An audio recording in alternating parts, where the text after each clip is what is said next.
Brilliance Audio presents Protected by Elisabeth Naughton. Performed by Amy Landon.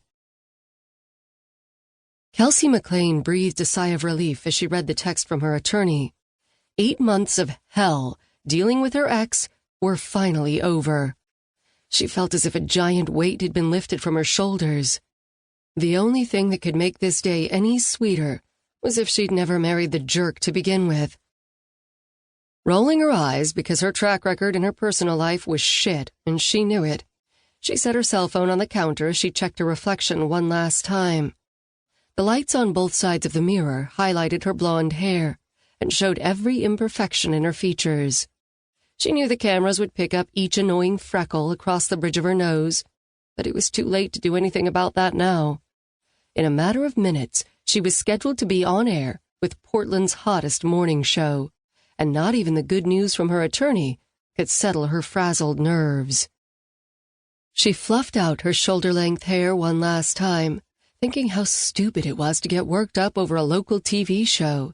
She'd recently had her big moment, sharing her designs with the world during New York's famed Fashion Week, and even then she hadn't been this nervous. Of course, back east, no one knew her.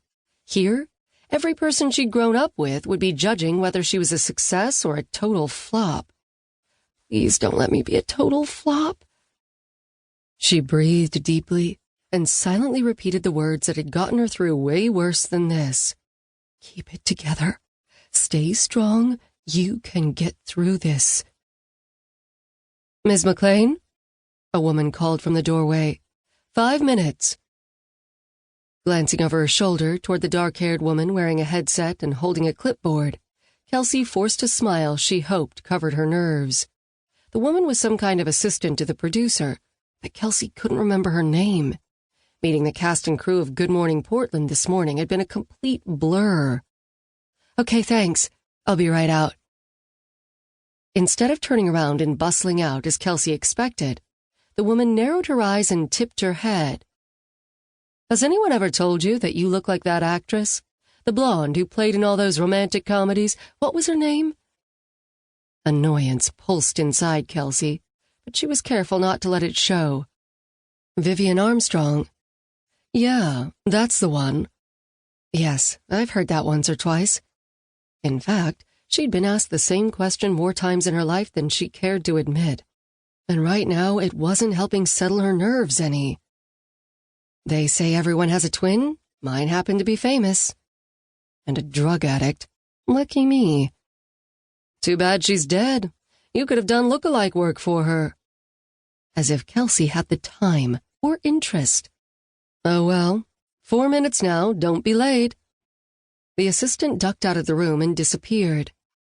Frowning, Kelsey turned back to the mirror. Maybe it was time she colored her hair. She wanted people to start recognizing her for her designs, not because fate had decided she should be some dead actress's doppelganger. Enough wasting time. Drawing a deep breath, she smoothed her blouse and repeated her inner pep talk. Keep it together. Stay strong. You will get through this. Then she grabbed her cell, stuffed it in the front pocket of her slacks, and headed for the door. Just as she stepped into the doorway, a shadow filled her line of sight. She gasped, but wasn't able to stop her momentum. Seconds later, she smacked face first into a hard male body and ricocheted back. Shit.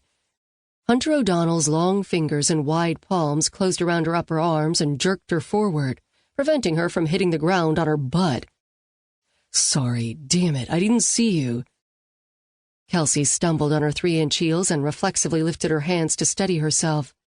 Her fingertips landed against solid muscle, and the familiar scents of citrus and leather filled her senses, leaving her lightheaded and weak in the knees in a way that made her feel 15 again. Are you okay?